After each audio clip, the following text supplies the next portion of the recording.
Hi and welcome to Essential Tennis. Today I have a special treat for you. We're going to learn the key fundamentals of Roger Federer's backhand and how you can take those key fundamentals and implant it into your game so you can have a better backhand volley. Now, not only this, I'm going to show you a comparison between Roger Federer and Mike Bryan. And the reason I want to do this is because on the surface they look a little different. You're going to see some cosmetic things that maybe Roger Federer or other pros that you've seen when they hit the backhand volley have, where you won't see on every volley. And I want you to be able to distinguish the key differences of understanding those fundamentals behind the backhand volley, because I think sometimes the backhand volley can be tricky if you don't know the correct fundamentals. So let's get started.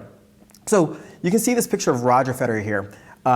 The first thing I want to talk about that is so important that I see a lot of players doing that I think is a real big mistake. If you see Roger Federer's racket when he's holding in a ready position, he's holding it where the racket is not straight against his body, but is slightly at an angle. The reason why he has this is because it makes it a lot easier, as you'll see later, when he turns or commits to doing that turn on his backhand side, that the racket's already prepared. Now, this isn't a lesson about the forehand volley, but there is a trick that when he does the forehand volley, he's going to turn his elbow, just to know that. But in this video, when we're talking about the backhand volley, please remember that he's not starting, as you can see right here, he's not starting with the racket in this position, which is so I think such a disservice that so many pros and players are using this, because it really takes away the amount of time.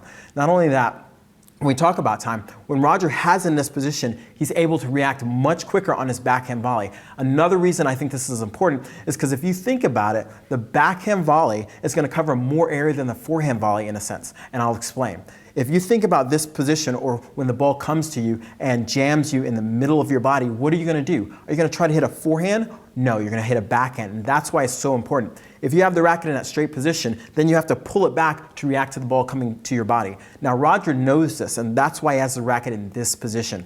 It's so important because in this position here, he can now just turn his shoulders a tiny bit if the ball is coming to his body. So if you struggle with those body balls that come to your backhand side, now you know why, and now you know what you can do. Now let's get on to the three phases that I like to break this stroke up into: the beginning, the middle, and the end.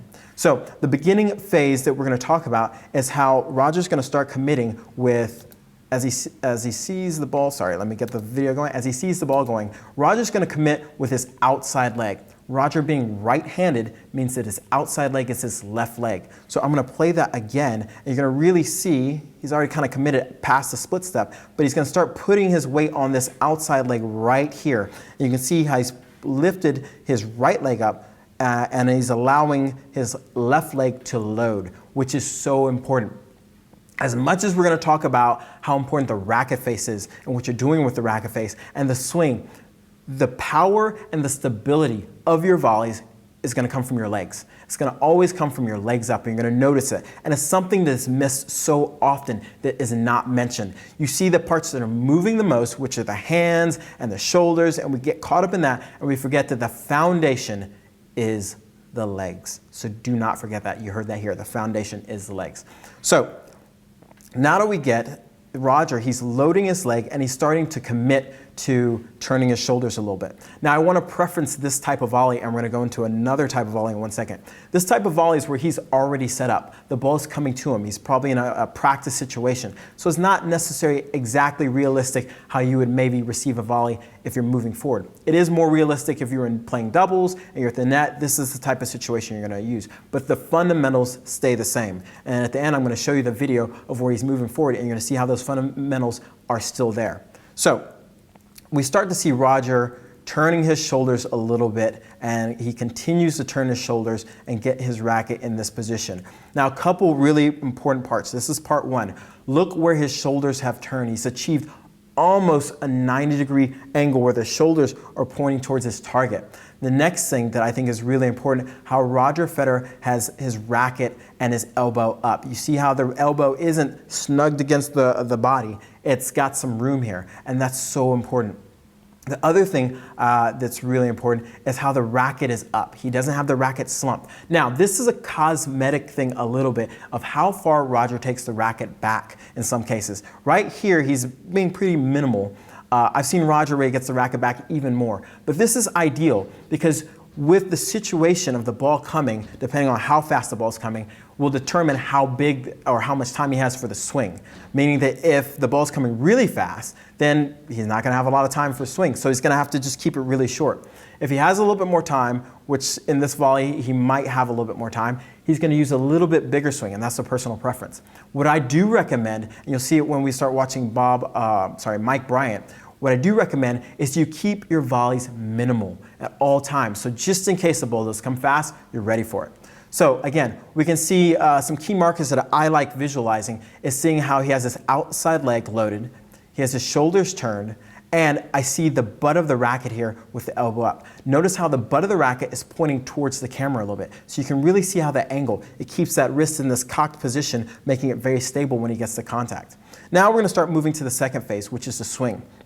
Now, some key markers, I'll let this play through, is as Roger pulls this down, and I think most players, when they start looking at his swing, just let it run through, and I'm going to go back, okay? And we'll go back one more time. As Roger lets his swing go, I think it's a misunderstanding that a lot of players start seeing this representation of this swing as a hack, okay? And Roger has great hands, but even the fundamentals, it's not a hack. If you really watch closely, what you're going to see is that first marker that we saw with that butt of the racket as it's pointing towards the camera, it's going to start going across his body a little bit more. The other key element to look for in a second is how he's going to let his hands absorb the ball. Roger doesn't have a death grip on the ball, on the racket.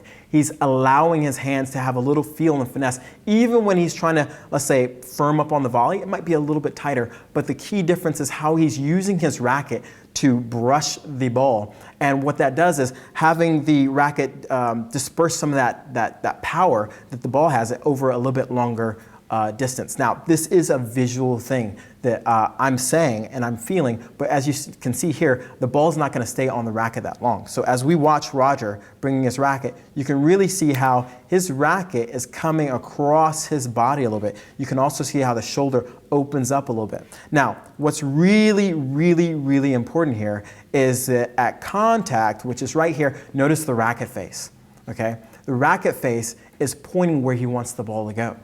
You don't see the racket face in the extreme open or extreme close. It's almost like if you were looking at a ground stroke and how the player hits the ground stroke and you see that freeze frame. That's very similar if you look at Roger's racket face. I think sometimes there's a misunderstanding that even though we start with the racket face a little bit open, that at contact, if the racket's too open, the ball's going to go exactly where the racket tells it to go. The next thing we want to see is how Roger Federer's arm goes from being bent here, and then it's going to go to being straight at contact, okay? He's making contact in front of him, and he's loaded his leg, and you can also see how he's dispersed that weight. So as we go back here, Roger's about to push off. Here we go. He's pushing off his outside leg that we talked about earlier, and he's coordinating that push. He's actually pushed a little bit early and pushed that weight through the ball. It's a chain reaction up where Roger's using his body weight and leaning into the ball and having this chain of his racket being extended and making contact in front with the racket face pointing where he wants it to go. And the swing is going down and across. I think of it as a rub versus a direct impact. Roger's not impacting the ball. He's letting it and allowing his hand to feel the ball, but he's rubbing the ball. My best analogy, I think of it, is when you think about if you've ever watched Karate Kid and Mr. Miyagi is talking about wax on, wax off. So he's taking that direct power and telling Daniel-san to wax on or wax off. This is very similar to what Roger Federer is doing with the racket face. He's taking that direct power, and as you can see during the follow-through, he's coming across the ball, and you can see how his racket continues this way because he's, what I would say, almost waxing off the ball. Obviously, the ball only stays on there for a split second, but because he's using this technique, it allows him to take a ball that's struck very hard and disperse weight without having that direct feel. So if you've ever felt like, you know, I'm hitting a volley from someone that's hit the ball very hard and it just like stutters back and you feel that shock, is because you're not waxing off or waxing on, where he's dispersing that weight a little bit. And you can really see how Roger does a great job. Now, the next part 3, is the finish and what happens at contact and from contact to the finish. What you're going to see Roger do here, because the ball struck a little bit lower, He's going to let his hands absorb the ball, which has that recoil. You can see the racket face actually opens a little bit, but it's slightly after contact. At contact, again, we have that great racket face that tells the ball where to go. Now, Roger, after contact, allows his hand to move through the shot, as you can see here, with a little recoil. It's not a big follow-through like going all the way around like a forehand or backhand, but it's just there's some continuation. Because what's happening here is Roger's built up some momentum from his entire swing here, and he wants to let that momentum go through the ball. He's not going to just stop it. So after that contact, there's a continuation to allow the racket to decelerate. And you can see that here. He does a great job. Some other very important noticeable facts is how Roger's keeping his left hand here as a counterweight. He's using that to keep his shoulders sideways mostly through contact. He's not opening up completely. He's using his left arm as an anchor to make sure that his shoulders are sideways. A lot of times I like to say, if you look at the shoulders, it's like a cannon. I'm using my shoulders as a cannon to point where I'm going to hit the ball roughly. It doesn't mean I'm going to stay exactly like this, but I'm roughly using my shoulders instead of big mistake that a lot of players do is what they do is they completely open up during the backhand volley. And I would say that's one of the biggest mistakes and one of the biggest issues that most recreational players have with their backhand volley. So as we can see, these are the fundamentals that Roger has, and then he's going to go back to the ready position. Now I want to switch over so we can see exactly what we've talked about again with Mike Bryan. Great doubles player, and you'll see that his swings are a little bit more compact than Roger's, but the fundamentals are still there. So as we switch over to Mike Bryan here, we're going to see he's already set up, and I'm going to back the film up just a little bit so we can hopefully see as it comes in, you can see that ready position that we talked about. It's a little faded here, but you can still see it. He has the racket at this angle here, which allows him to cover pretty much from here over of where the ball might be struck at him. And that's so important to deal with those balls coming at you. Okay, so he's going to do a quick split step, and ironically, the ball's coming at him. So he's going to shift using his outside leg here, pushing weight, and you can see how his takeback is a little bit smaller than the Roger's. One other key, because of this smaller takeback, you don't necessarily see the butt of the racket, but you do see this cocked position where the racket is in this L shape like Roger had. Roger had a little bit more cosmetics of bringing the racket up, where you see Mike here is very, very compact in this action here. As we start going through, he's still taking the racket back, and you can really see as he brings it down and across, those same elements as you see. The turning in the shoulders, where he's actually has a little bit more turn because he's had to move out of the way. So that cannon analogy that I'm using right here. The other thing is you can see how he has a bent arm going to straight arm at contact, followed by that little absorption. And if we back it up just enough, hopefully we can see it, and the net's not in the way, you can see the, let's go, contact right there. Racket face is slightly a little bit more open than Roger because he's making contact below the net and wants to make the ball travel up and then come down. Now, really important here, watching the path of the racket. I'm going to let it play through and see how it makes this nice little C action that Roger is doing. He's coming across again. You see that across action, deflecting, waxing on or waxing off, however you want to do it. And if you haven't seen Karate Kid, you got to go out and see it, the old one. But making sure that she's waxing on or waxing off with a slight follow through that's not exaggerating. So let's run that through one more time and see those fundamentals as he's coming across the ball, recoil, and he has a nice little follow through going and getting ready for his next shot. We'll let this run through, and you can really see how he's splitting. Look where the racket position is. He's already seeing that he's going to get a backhand. He takes the racket back, shifts his weight, and again, you see that action of the racket absorbing but still coming across the ball. Now, those are the fundamentals that you have to have a great backhand volleys. And as promised, I wanted to bring one more video of Roger moving forward and seeing how some of those, how all the fundamentals are still there, and one little adjustment that'll happen during the footwork phase of him moving forward for the ball. So as we can see Roger here, racket again, beating a dead horse, racket's in that nice position across his body, and what's going to happen is this is where, again, a little bit comparing with Mike, he has a little bit more exaggerated swing, but the key here is he has that nice cocked position in the wrist. Now, Roger's moving forward, and this is the part I want you to really focus on.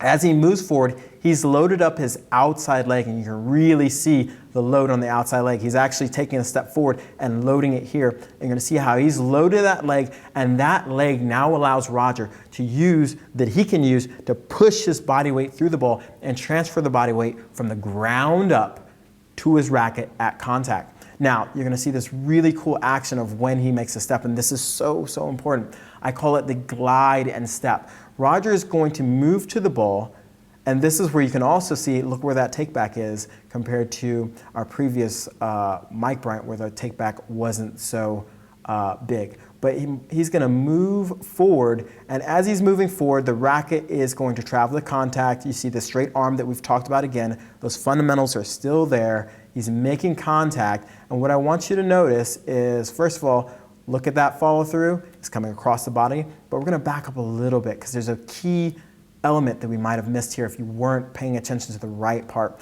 He's gliding, what I call gliding over the court, and I wish I had a little bit better video, but I wanted this one for a particular reason because you can see when his front leg or right leg makes contact with the court.